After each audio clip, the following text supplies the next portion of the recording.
ආයුබෝවන් සුබ උදෑසනක් වේවා ඔයාලා හැමෝටම. අද ක්‍රිස්තු වර්ෂ 2026ක් වූ ජනවාරි මාස 8 වෙනිදා බ්‍රහස්පතින්දා. SWRD බණ්ඩාරනායක මහතාගේ උපත සිදු වූ දවස අදයි. එතුමාගේ උපත අද වගේ දවසක, ඒ කියන්නේ ජනවාරි 8 වෙනිදා දවසක තමයි සිදු වෙලා තියෙන්නේ.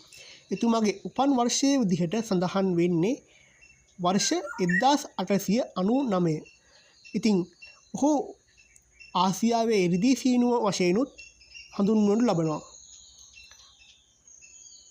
ක්‍රිස්තු වර්ෂ 1956 සිට 1959 දක්වාම ඔහු ශ්‍රී ලංකාවේ අග්‍රාමාත්‍ය ධූරය දරමින් කටයුතු කරනු ලැබුවා.